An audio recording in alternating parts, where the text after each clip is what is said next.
Welcome to அணுவின் உலகம். நம்ம இன்னைக்கு வந்து டஸ்கனி ரீஜன் ஃபுல்லா சுத்தி பார்க்க போறோம். சூப்பரா இருக்க போகுது இந்த வீடியோ. நீங்க நினைச்சிருக்கவே மாட்டீங்க, ஒரு பழங்காலத்துக்கு போன மாதிரி இருக்கும். சரி வாங்க நம்ம வீடியோக்குள்ள போலாம். இப்ப நாங்க வந்து கோச் பஸ்ல சாப்பிடறதுக்கு போயிட்டு இருக்கோம். நீங்க போன வீடியோ பார்த்திருந்தீங்கன்னா லீனிங் டவர் ஆஃப் பீஸா ஃபுல்லா சுத்தணும். அதுக்கப்புறம் வந்து ஒரு 2 மணி நேரம் டிரைவ். போற வழியெல்லாம் பாத்தீங்கன்னா சூப்பரா இருந்துச்சு. இப்ப சன்ஃபிளவர் ஃபீல் பாத்தீங்கல்ல. அதுக்கப்புறம் இதெல்லாம் வந்து பேப்பர் ட்ரீஸ் அப்படிங்கிறாங்க. நிறைய அங்க வந்து பேப்பர் ட்ரீஸ் க்ரோ பண்றாங்க. ஸோ டஸ்கனியே வந்து ஃபுல்லா மவுண்டன்ஸு, அப்புறம் வந்து வைன்யார்ட், அதாவது கிரேப்ஸ் தோட்டம், ஆலிவ் க்ரோவ்ஸு, இந்த மாதிரி பச்சை பசேல்னு இருந்துச்சு அந்த இடம். சூப்பரா இருந்துச்சு. ஒரு குட்டி வில்லேஜ் மாதிரி தான் நமக்கு தோணும். பட் அந்த ரீஜனே சூப்பரா இருந்துச்சு. நாங்க இந்த பஸ்ல தான் இன்னைக்கு ஃபுல் டே ட்ரிப் பண்ணோம். சூப்பரா இருக்குல்ல பஸ். டபுள் டெக்கர் பஸ்லாம் இல்லைங்க, அது வந்து ஒரு மேல இருக்கு சீட், நமக்கு நல்ல வியூ தெரியற மாதிரி. ஸோ டிரைவர் வந்து கீழே உட்காந்துருப்பாரு. சரி நாங்க வந்து இந்த இடத்துல தான் சாப்பிட்டோம். இந்த ரெஸ்டாரண்ட் வந்து எப்படின்னா அவங்க தோட்டம் ஃபுல்லா வச்சிருக்காங்க. ஸோ அங்கேயே விளைஞ்ச கிரேப்ஸ் வச்சு வைன், அதுக்கப்புறம் ஆலிவ் ஆயில், குங்குமப்பூ, இது எல்லாமே அங்க ஸ்டோர் இருந்துச்சு. அங்க வந்து வித்துட்டு இருந்தாங்க. லஞ்ச் வந்து நாங்க அந்த டிக்கெட் வாங்கும் போதே அவங்க லஞ்ச் ப்ரொவைடட் போட்டிருந்தாங்க. ஸோ பாஸ்தா, அதுக்கப்புறம் ஃப்ரூட்ஸ், சீஸ், இதெல்லாம் வந்து கொடுத்தாங்க. ஆரஞ்சு ஜூஸ்லாம் நல்லா ஃப்ரெஷ் ஆரஞ்சு ஜூஸா இருந்துச்சு. ஸோ மத்தியானம் வந்து லஞ்ச் நல்லா சாப்பிட்டுட்டு இப்ப எங்க வந்திருக்கோம் அப்படின்னா, அந்த சாப்பிட்ட இடத்துல இருந்து ஒரு 15 நிமிஷம் டிரைவ் தான். இது ஒரு ஒரு குட்டி டவுன். இந்த குட்டி டவுனுக்கு வந்திருக்கோம். இந்த டவுன் பேர் என்ன அப்படின்னா சான் கிமிஞானோ அப்படிங்கிற பேரு. பேரே ஒரு மாதிரி இருக்குல்லங்க. ஆனா இந்த டவுன் வந்து அந்த காலத்துல லைக் ரோம், நம்ம வந்து வாட்டிகன் சிட்டி இதுக்கெல்லாம் போறதுக்கு வர்றவங்க நடுவுல ரெஸ்ட் எடுக்கிறதுக்காண்டி இந்த இடத்துக்கு வருவாங்களாம். ஸோ இது வந்து ஒரு வால்டு டவுன், அதாவது சுத்தி சுவர் இருக்கும், அந்த மாதிரி ஒரு டவுன். ஓகேங்களா, நம்ம உள்ள நுழைஞ்சாச்சு. உள்ள நுழைஞ்சப்பே பாருங்க எப்படி டாலா இருக்குல்ல, 2 பக்கமும் நல்ல ஹைட்டா பில்டிங்ஸ் இருக்கு. சோ என்ன சொல்றாங்கன்னா அந்த காலத்துல வந்து பணக்காரங்க இங்க இருந்தாங்களாம். சோ அவங்க வந்து எனக்கு நிறைய பணம் இருக்கு அப்படின்னு எப்படி காமிப்பாங்க அப்படின்னா, பெரிய பெரிய பில்டிங்கா கட்டி அவங்களோட வெல்த்தை வந்து காமிப்பாங்களாம் அப்படின்னு அங்க சொன்னாங்க. அந்த நமக்கு வந்து கைடு ஒருத்தங்க பேசிட்டே வருவாங்க. ஸோ அவங்க தான் எக்ஸ்பிளைன் பண்ணாங்க. ஸோ இங்க பாத்தீங்கன்னா அந்த நீங்க பாக்குறது எல்லாமே குட்டி குட்டி கடையா இருக்கு. ஆனா அன்னைக்கு செம்ம வெயிலா இருந்துச்சு, ஹாட்டா இருந்துச்சு. அதனால கடைக்குள்ள போனா நமக்கு கொஞ்சம் இந்த ஃபேன் காத்து கொஞ்சம் சில்லுன்னு இருக்கும். சும்மாவாவது நாங்க வந்து விண்டோ ஷாப்பிங் பண்ணோம், ஒன்னும் வாங்கல. அங்க வந்து என்ன சொன்னாங்கன்னா ஃபேமஸ் லெதர் வந்து ரொம்ப ஃபேமஸ் அப்படின்னு சொன்னாங்க. அங்கதான் வந்து பெல்ட், ஹேண்ட்பேக் இதெல்லாம் செய்யற இடம். லைக் ஃபுல்லாவே ஃப்ளாரன்ஸ் அந்த ஏரியாவே லெதருக்கு பேர் போனது. நான் என்ன சொல்றேன், நான் ரொம்ப ஹாட்டா இருக்கு. ஆனா வந்துங்க நம்ம இங்கெல்லாம் வந்து விசிறிக்கிட்டே எல்லாம் நடக்க முடியாது. பட் இட்டாலி ரோட்ஸ்ல நல்ல விசிறிக்கிட்டே ரோட்ல எல்லாம் நடக்கலாம். யாருமே ஒண்ணுமே நினைக்க மாட்டாங்க. அதெல்லாம் நல்லா இருந்துச்சு. நமக்கு காத்து வரும், பக்கத்துல இருக்கவங்களுக்கும் நல்லா காத்து வரும். அதனால வந்து ஃபுல் டே கை கொஞ்சம் வலிச்சிச்சு. பட் இருந்தாலுமே நல்லா என்ஜாய் பண்ணேன். இந்த மாதிரி இடத்துக்குலாம் நம்ம போயிருக்கவே மாட்டோம்ல. ஒரு மாதிரி மெடிவல் பீரியடுக்கு போன மாதிரி இருந்துச்சு. ஃபுல்லா பாத்தீங்கன்னா அந்த கல்லா வச்சிருக்க பில்டிங் தான். இப்ப நீங்க இங்க இருந்து அப்படியே உள்ள போனீங்கன்னு வச்சுக்கோங்க, ஒரு பெரிய ஓப்பன் அப் ஆகுதா. சோ அப்படித்தான் இருக்கும். நீங்க அப்படியே என்னமோ சந்துக்குள்ள போற மாதிரி இருக்கும். டக்குன்னு பாத்தீங்கன்னா ஒரு பெரிய ஓப்பன் ஸ்பேஸ் கிடைக்கும். சோ இந்த இடம் வந்து அவங்க பியாசா அப்படின்னு சொல்லுவாங்க. சோ இங்க வந்து அந்த காலத்துல நீங்க நினைச்சு பாருங்களேன், நிறைய பில்கிரிமேஜ், லைக் வந்து ஒவ்வொரு இடமா கோயிலா போவாங்கல்ல, அவங்க பில்கிரிம்ஸ் எல்லாம் வந்து இந்த இடத்துல வந்து அவங்க ரெஸ்ட் எடுத்துட்டு, அந்த நடுவுல ஒரு கிணறு இருக்கு பாத்தீங்களா, அங்கதான் வந்து தண்ணி குடிக்கிறதுக்கு அந்த கிணறு தான் யூஸ் பண்ணிருக்காங்க. அப்ப நீங்க வந்து இந்த இடம் பார்க்கும்போது அந்த காலத்துல மக்கள் எப்படி வந்திருப்பாங்க அப்படி யோசிக்கணுங்க. அந்த மாதிரி யோசிச்சீங்கன்னா உங்களுக்கு புரியும். சுத்தி வந்து பில்டிங் பாத்தீங்களா, அந்த பில்டிங்கோட ஷேடோல தான் நம்ம நிக்க முடியும். வெயில் இல்லைன்னா கொளுத்தி தள்ளிருச்சு. ஏன்னா நம்ம சம்மர்ல போயிருக்கோம் இல்லையா. நம்ம வந்து இந்த இடத்துல இருந்து அப்படியே உள்ள போனா சர்ச் பார்க்கலாம் அப்படின்னு சொன்னாங்க. சோ நம்ம வந்து இந்த பியாசா அப்படிங்கிற இடத்துக்கு வந்தோம் இல்லையா. அதுக்கப்புறம் இந்த ஏரியாவுமே வந்து ஒரு டவுன் சென்டர் மாதிரி தான் இருக்கு. நல்ல பெருசா ஓப்பனா இருக்கு. இந்த இடத்துல வந்து ஒருத்தர் நின்னு பேசிட்டு இருக்காரு பாருங்க. அவர் எப்படி பேசுறாருன்னு கொஞ்சம் கேளுங்களேன். Quando restammo e vedi l'altra vissuta animale pollice e gli alti piatti vani e vidi là எப்படி வந்து எக்ஸ்பிளைன் பண்றாங்க பாத்தீங்களா? அந்த ஹிஸ்டரிய வந்து அவர் சொல்லிட்டு இருக்காரு. ஆனா நமக்கு பாஷை தெரியாதனால எனக்கு புரியல.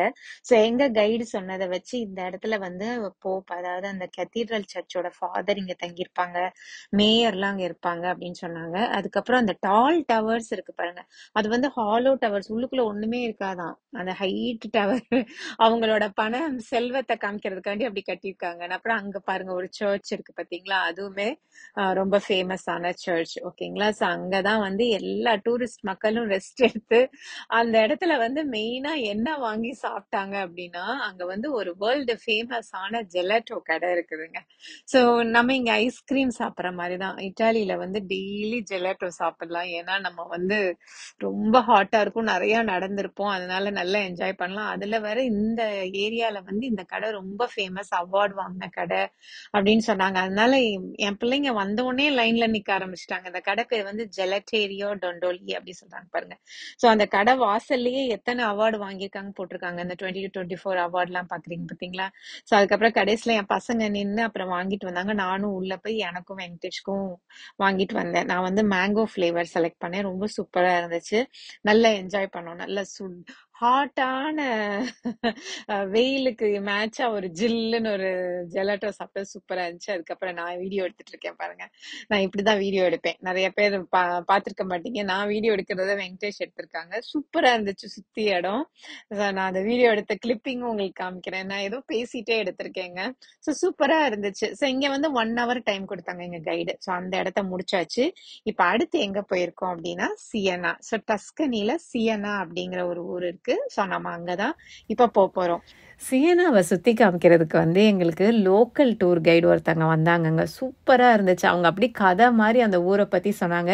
அவங்க அங்கேயே இருக்கிறதுனால ரொம்ப பெருமையாக நிறைய விஷயங்கள் சொன்னாங்க. அதனால எனக்கு ரொம்ப பிடிச்சிருந்துச்சு. ஸோ எல்லாருக்குமே வந்து ஒரு வயர்லெஸ் ஹெட்செட் கொடுத்துட்டாங்க. ஸோ அவங்க பேசுகிறது வந்து நமக்கு கேட்கும். So one of the advantage வந்து இது பெரிய அட்வான்டேஜ். ஸோ இட்டாலி போனீங்கன்னா நீங்களே சுற்றி பார்க்கலாம். பட் இது மாதிரி ஒரு நாள் 1 day ட்ரிப் எடுத்தீங்கன்னா உங்களுக்கு வந்து ரொம்ப பெனிஃபிட்டாக இருக்கும். நிறைய விஷயங்கள் நம்ம தெரிஞ்சுக்கலாம். ஸோ அவங்க சொன்ன விஷயங்கள் நான் சொல்கிறேன். ஸோ சியனா வந்து 17 டிஸ்ட்ரிக்ட்ஸ் இருக்குது. ஒவ்வொரு டிஸ்ட்ரிக்ட்டும் ஒரு அனிமலை குறிக்கும். ஓகேங்களா? இப்போ நீங்கள் இங்கே பார்க்குறீங்க பாருங்களேன், உங்களுக்கு தெரியுதா? அந்த மாதிரி அனிமல் ஃபேஸ் வச்சுருப்பாங்க. அது போர்க்கு பைன்னு நினைக்கிறேன்.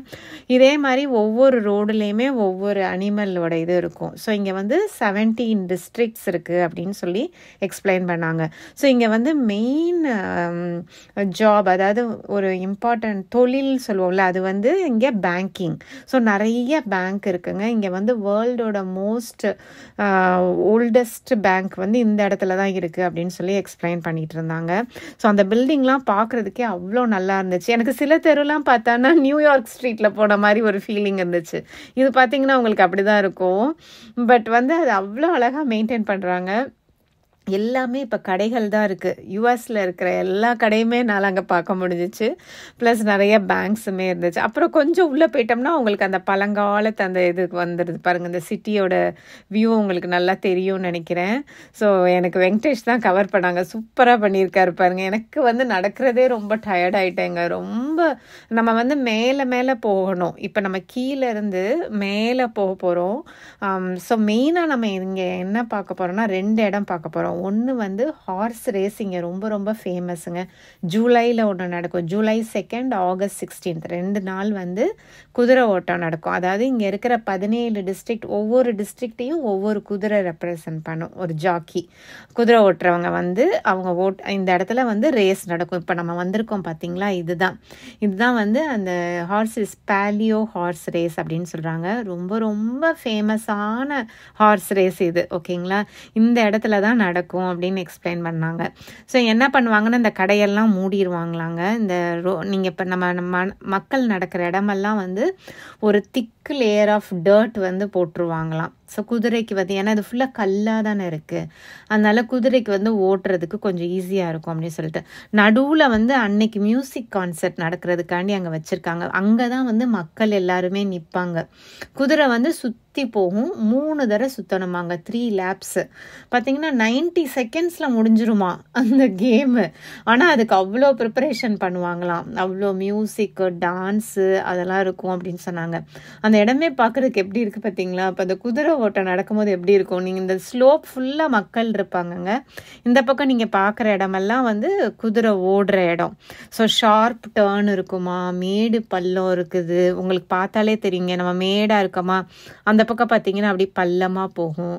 ஸோ இந்த இடமே வந்து உங்களுக்கு நல்லா தெரியும்னு நினைக்கிறேன். ஓரளவுக்கு கவர் பண்ணியிருக்கேன். நடுவில் வந்து மக்கள் நின்று வேடிக்கை பார்ப்பாங்க. ஸோ இந்த குதிரையில் ஜெயிக்கிறவங்களுக்கு வந்து ஒரு சில்க்கு இதில் வந்து அவார்டு கொடுப்பாங்க. எந்த ரீஜியன் ஜெயிக்குதோ அது வந்து அவ்வளோ அவங்களுக்கு பெருமையாக இருக்கும் அப்படின்னு சொல்லி எங்கள் கைடு வந்து எக்ஸ்பிளைன் பண்ணிட்டு இருந்தாங்க. நம்ம வந்து நான் ஆக்சுவலாக ஜூலை லாஸ்ட் போனோம். ஆகஸ்ட் 16th தான் இந்த குதிரை ரேஸ் நடக்கும் அப்படின்னு சொல்லியிருந்தாங்க. நான் முதல்ல இதெல்லாம் பார்த்துருந்தா அந்த டேட் ஒட்டி கூட போயிருந்துருக்கலாம். பட் ஸ்டில் வந்து எங்களால் வந்து இமேஜின் பண்ண முடிஞ்சிச்சு அந்த ஏரியா எப்படி இருந்திருக்கும் என்ன அப்படின்னு. ஸோ இந்த இடம் வந்து ரொம்ப ஃபேமஸான இடம். இங்கே ஒரு ஃபவுண்டன் கூட இருக்குது. ஸோ அதெல்லாம் நல்லா பார்த்துட்டு அவங்க சொல்கிறது, இவங்க இந்த கைடு வந்து காமிக்கிறாங்க பாருங்கள், அந்த குதிரை ஓட்டம் நடக்கும் போது இப்படி தான் இருக்கும் அப்படின்னு சொல்லிட்டு எங்களுக்கு ஒரு பிக்சர் காமிச்சாங்க. ஸோ அவங்க தான் எங்களுக்கு எல்லாமே எக்ஸ்பிளைன் பண்ணாங்கங்க. ரொம்ப எனக்கு பிடிச்சிருந்துச்சு. நல்லா கதை கேட்டுகிட்டே வந்த மாதிரி இருந்துச்சு. ஸோ இந்த வீடியோவுக்கு வந்து தேங்க்ஸ் வெங்கடேஷ்க்கு சொல்லணும். அவங்க தான் வந்து எனக்கு எடுத்து கொடுத்தாங்க. நீங்களுமே நல்லா பார்த்துருப்பீங்கன்னு நினைக்கிறேன். 2-3 டைம்ஸ் உங்களுக்கு அந்த இதை சுற்றி காமிச்சிட்டேன். இப்போ பாருங்க இந்த சந்து பாருங்க எப்படி போகுது, நேரோவாக போகுது பார்த்தீங்களா. இந்த மாதிரி தான் சந்துக்குள்ளெல்லாம் நடந்து போகணும். ஸோ இதெல்லாம் போகும்போது நல்ல ஃபீலிங் இருந்துச்சு. நிஜமாவே அந்த சியனாவை வந்து நம்ம எக்ஸ்ப்ளோர் பண்ண மாதிரி இருந்துச்சு. லைக் மோர் தேன் 2 hours நாங்கள் இந்த ஊரில் இருந்தோங்க. ஏன்னா வந்து அவங்க ஒவ்வொரு இடமா எக்ஸ்பிளைன் பண்ணி கூட்டிகிட்டு போயிட்டு இருந்தாங்க. ஸோ அந்த குதிரைக்கு வந்து அந்த கல்லில் நடக்கிறது ரொம்ப கஷ்டமாக இருக்கும், அதை ட்ரெயின் பண்ணும். அதே மாதிரி அந்த ஜாக்கி வந்து முதலையே அவங்க ப்ராக்டிஸ் பண்ண குதிரையிலலாம் அந்த பந்தயம் நடக்காதான். லாட்ரி முறையில் தான் அந்த குதிரை யாருக்கு வரும் அப்படின்னு செலக்ட் பண்ணுவாங்களாம். ஸோ அப்போ தான் வந்து அவர் வந்து பழகணும், அந்த குதிரையோட பழகி அந்த குதிரை போட்டிக்கு வந்து ரெடி ஆகணும் அப்படின்னு சொல்லி அவங்க எக்ஸ்பிளைன் பண்ணிட்டு இருந்தாங்க. ஸோ ஒன்லி 90 secondsக்கு நடக்கிற பந்தயத்துக்கு வந்து அவ்வளோ நாள் ஹார்ட் ஒர்க் பண்ணுவாங்க அப்படின்னு அதெல்லாம் எக்ஸ்பிளைன் பண்ணிவிட்டு அதுக்கப்புறம் இப்போ எங்களை எங்கே கூட்டிகிட்டு போகிறாங்கன்னா, இங்கே வந்து ஒரு ஃபேமஸான சர்ச் இருக்குது, சியனா கேத்தீட்ரல் அப்படின்னு சொல்லிட்டு. ஸோ அந்த சர்ச்சுக்கு தான் நம்ம போகிறோம்.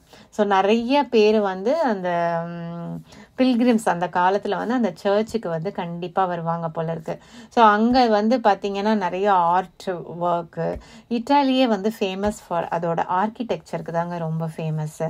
இந்த வீடுகள், இந்த வீடுகள்லாம் பார்க்குறீங்க பார்த்தீங்களா, இந்த மாதிரி இதோட ஆர்கிடெக்சர் ஃபுல்லாக நம்ம ரசிக்கலாம். ஸோ இங்கே வந்து அவங்க என்ன எக்ஸ்பிளைன் பண்ணாங்கன்னா, இங்கேருந்து நீங்கள் இந்த ஊரை பாருங்கள் எப்படி தெரியுதுன்னு. அப்படியே அந்த மலைக்கு நடுவில் இருக்கிற மாதிரி இருக்குது பார்த்தீங்களா. சுற்றி வந்து நமக்கு அந்த ஹவுசஸ், நடுவில் அந்த ரேஸ் நடக்கிற இடம். ஒரு வழியாக நாங்கள் மேலே ஏறி எங்கே வந்திருக்கோம் அப்படின்னா இந்த சர்ச் சியனா கேத்தீட்ரலுக்கு வந்துட்டோம். சியனா கேத்தீட்ரல் வந்து 13th century கட்டப்பட்ட ஒரு அழகான சர்ச். ஓகேங்களா, ஃபுல்லாக ஆர்ட். யாருக்கு ஆர்ட் ரொம்ப பிடிக்குமோ கண்டிப்பாக இட்டாலி போனீங்கன்னா சியனா போய் இந்த கேத்தீட்ரல் பாருங்கள். One of the best cathedral. ஓகேங்களா, நான் போனதில் எனக்கு ரொம்ப பிடிச்சிருந்துச்சுங்க. எங்கே திரும்பினாலும் ஆர்ட் ஒர்க்கு. ஸோ பாருங்கள், நான் இப்போ தான் மேலே ஏறி வந்திருக்கேன். இங்கே வந்து உள்ளே போகணுன்னா ஒரு டிக்கெட் கண்டிப்பாக எடுக்கணும். ஸோ எங்கள் டே ட்ரிப்பில் வந்து அது இன்க்ளூடடாக இருந்துச்சு. அதனால எங்களோட கைடு வந்து எல்லாத்துக்குமே டிக்கெட் கொடுத்தாங்க. ஸோ இங்கே வந்து 3 டோர் இருக்குது பாருங்கள். ஸோ நமக்கு வந்து சைட் டோர் வழியாக தான் என்ட்ரன்ஸ். ஓகேங்களா, ஸோ இது வந்து சர்ச் வந்து டெடிகேட்டட் டு மேரி. ஓகேங்களா, அவங்களுக்காண்டி இந்த சர்ச் கட்டியிருக்காங்க. ஸோ 13th century ஏகப்பட்ட ஆர்டிஸ்ட் வந்து இதில் கட்டியிருக்காங்க. இதில் வந்து ஃபேமஸ் பார்த்தீங்கன்னா ஃபுல்லாக மார்பிள்ங்க. இந்த black and white stripe marble பாருங்கள், அது பார்க்கவே அழகாக இருக்குல்ல, வித்தியாசமாக இருந்துச்சு. நான் இது வரைக்கும் நான் பார்த்ததில்லை, இதுதான் ஃபர்ஸ்ட் டைம் நான் பார்க்குறேன். அதுவே ஒரு வித்தியாசம். அப்புறம் கீழே தரையில் பார்த்தீங்கன்னா ஃபுல்லாக மொசைக் தர, எல்லா இடத்துலையுமே ஆர்ட் ஒர்க் இருக்குது. ஒவ்வொன்றும் ஒவ்வொரு கதை சொல்லுது. ஓகேங்களா, இது வந்து அந்த வீலை சுற்றி ஒரு ஸ்டோரி இருக்குது. ஸோ ஒவ்வொன்றுக்கும் ஒவ்வொரு ஸ்டோரி இருக்குது. ஓகேங்களா, நல்லா கயர் போட்டு இப்போ அதை ப்ரொடெக்ட் பண்ணுறதுக்காண்டி வச்சுருக்காங்க. ஏன்னா இம்பார்ட்டண்ட்டான பிக்சர்ஸ் மேலெலாம் நடக்கக்கூடாது அப்படின்னு சொல்லிட்டு. அந்த மொசைக் தரை அவ்வளோ அழகாக தெரியுதுல்ல. ஆக்சுவலாக இந்த தரையெல்லாம் பார்க்கும்போது எனக்கு இந்த செட்டிநாடு வீடுகள்லாம் வந்து காமிப்பாங்க. நான் இது வரைக்கும் போனதில்லை. அப்போ நான் சொல்லிட்டு இருந்தேன், காரைக்குடியில் செட்டிநாடில் கூட இப்படி தான் இருக்கும் அப்படின்னு சொல்லி. ஸோ இந்த இது வந்து ரொம்ப ஸ்பெஷல். இது சொன்னாங்க. என்னன்னா எஜுகேஷன் இம்பார்ட்டண்ட்டு, வெல்த் வந்து நமக்கு ஒன்றும் யூஸ் கிடையாது அப்படின்னு காமிக்கிற மாதிரி. பார்த்தீங்கன்னா நகையெல்லாம் தூக்கி கீழே போட்டுட்ருப்பாங்க. அந்த பக்கம் சாக்ரட்டிஸ் வந்து புக்கு பற்றி சொல்லிட்டு இருப்பாங்க. அதாவது இந்த சர்ச்சுக்கு வரணும் அப்படின்னா விஸ்டம் நிறையா இருந்தால் தான் வர முடியும் அப்படின்னு கூட சொன்னாங்க. அந்த காலத்தில் அப்படி சொல்லியிருக்காங்க. ஸோ நிறையா படித்தவங்க தான் இங்கே வருவாங்க அப்படின்னு. ஸோ அந்த காலத்தில் வந்து நிறைய ஆர்டிஸ்ட்டை ஹையர் பண்ணி மைக்கேல் ஆஞ்சலோ கூட வந்து இங்கே நிறைய சிலையெல்லாம் செதுக்கியிருக்காரு. அவரோட சிலை கூட இருக்குது, நான் உங்களுக்கு காமிக்கிறேன்.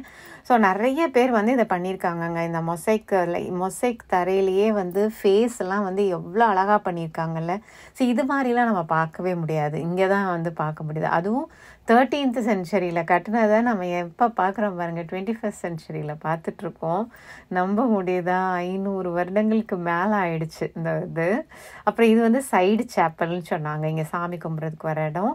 இங்கே வந்து இந்த ஃபேமஸான ஸ்கல்ப்டர் பேர் வந்து பெர்னினி அப்படிங்கிறவர் சிலை வடிச்சிருக்காரு. 2 போப்போட சிலை இருக்குது, அப்புறம் ஒரு மேரி அவங்க சிலையுமே அங்கே இருந்துச்சு பார்க்குறதுக்கு. ஸோ சூப்பராக இருந்துச்சு. எனக்கு வந்து டைம் கம்மியாக தான் கொடுத்துருந்தாங்க. இப்போ நம்ம டே டூர் எடுத்ததுனால அவங்க கொடுத்த டைமுக்குள்ளே நம்ம குயிக்காக பார்க்கணும், அதனால எனக்கு ரொம்ப டைம் ஸ்பெண்ட் பண்ண முடியல. பட் எல்லாமே பார்க்க எனக்கு ரொம்ப பிடிச்சிருந்துச்சுங்க. ஒவ்வொரு சிலையுமே எவ்வளோ அழகாக, அந்த காலெல்லாம் அவ்வளோ அழகாக வடிவு பண்ணியிருந்தாங்க. நல்லா அந்த காவ் பண்ணியிருக்காங்க ஷைனிங்காக, அதெல்லாம் சூப்பராக இருந்துச்சு. அப்புறம் இது வித்தியாசமாக இருந்துச்சு. இது பார்த்தீங்கன்னா 172 போப்போட தலைகள் அங்கே வந்து வச்சுருக்காங்க. அதாவது ஒவ்வொரு ஹெட்டுமே ஒவ்வொரு போப்போட பேர் எழுதியிருக்கு. அவங்க வந்து அந்த கத்தீட்ரலை பார்க்குற மாதிரி இருக்கணும்னு சொல்லி அங்கே மேலே அது மாதிரி பண்ணியிருக்காங்க. இதுவுமே வித்தியாசமாக இருந்துச்சு. நான் யுஎஸ் வந்து நிறைய சர்ச் கத்தீட்ரல்ஸ் போய் பார்த்துருக்கேன். பட் இது வந்து கொஞ்சம் வித்தியாசமான எக்ஸ்பீரியன்ஸ் எனக்கு இருந்தது இட்டாலியில் பார்த்தது. இட்டாலியே மெயினாக வந்து அவங்களோட ஆர்ட்டுக்கு தாங்க ஃபேமஸ். ஆர்கிடெக்சர், ஆக்சுவலாக நான் ஆர்ட்டுன்னு சொல்லக்கூடாது, ஆர்கிடெக்சர் சொல்லணும். அப்புறம் இந்த பல்பிட்டுமே வந்து ரொம்ப சூப்பராக இருந்தது, வித்தியாசமாக இருந்துச்சு. இது one of the best art பீஸ்ன்னு சொல்கிறாங்க. ஒரு ஃபேமஸான ஸ்கல்ப்டர் பண்ணது. பார்த்தீங்கன்னா சிங்கம் வந்து அதை தூக்கி பிடிச்சிருக்கும். இந்த இடத்த வந்து 4-5 சிங்கம் வந்து பிடிச்சிருக்க மாதிரி அவ்வளோ அழகாக காவ் பண்ணியிருக்காங்க. அதுவுமே வித்தியாசமாக இருந்துச்சு. படி மேலே ஏறியும் போய் பார்க்க முடிஞ்சிச்சு. அடுத்து வந்து இது வந்து ஒரு ஸ்பெஷல் லைப்ரரி, சர்ச்சுக்குள்ளேயே ஒரு லைப்ரரி இருக்குது. அது வந்து ஒருத்தருக்காண்டியே, பிக்கலோமினி அப்படிங்கிற ஒருத்தருக்காண்டிய அந்த லைப்ரரி, ஓகேங்களா. அவரை பற்றிய கதைகள் தான் இங்கே. ஸோ அவர் வந்து ஒரு ஃப்யூச்சரில் போப்பாக ஆனார், ஓகேங்களா. பயஸ் 2 அப்படின்னு சொல்கிறாங்க. ஸோ அவரோட கதை ஃபுல்லாகவே அங்கே அழகாக வந்து பெயிண்ட் பண்ணியிருக்காங்க. இது வந்து ஃபுல்லாகவே பெயிண்டிங்கு, 500 இயர்ஸ்க்கு முன்னாடி பெயிண்ட் பண்ண பெயிண்டிங், அவ்வளோ அழகாக இருந்துச்சு. அப்புறம் இந்த சிலை தான் மைக்கேல் ஆஞ்சலோ, அவரோட சிலை, ஓகேங்களா. ஃபைனலாக அதை பார்த்தாச்சு. ஸோ சர்ச் வந்து நல்லா இருந்தது. ஆக்சுவலாக சுற்றி பார்க்க ரொம்ப டைம் எடுத்திருந்தது. பட் ரொம்ப நேரம் இருந்து ரசிக்கிறவங்க வந்து நல்லா ரசிச்சிருக்கலாம் அங்கே போயிட்டு. எங்களுக்கு வந்து 1 hour டைம் கொடுத்தாங்க. பட் அதுக்குள்ளேயே முடிச்சிட்டோம் ஒரு வழியாக. எல்லாத்தையுமே பார்த்துட்டு அதுக்கப்புறம் அங்கேருந்து திரும்ப பஸ்ஸுக்கு நடந்து வர்றதுக்கு ஒரு 1 hour கிட்ட ஆயிடுச்சுங்க. ஏன்னா மேலே மலை மேலேருந்து இறங்கி வரணும்ல. ஸோ கரெக்டாக இருந்தது. எங்களோட டே ட்ரிப் லாஸ்ட்டாக கத்தீட்ரல் பார்த்ததோட முடிஞ்சிருச்சு. உங்களுக்கு இந்த வீடியோ பிடிச்சிருக்குன்னு நினைக்கிறேன். இனி 3rd day ஃப்ளாரன்ஸ் வந்து நாங்கள் என்ன பண்ணோம் அப்படிங்கிறத உங்களுக்கு அடுத்த வீடியோவில் ஷேர் பண்ணுறேன். Until then, stay happy, enjoy your life, bye.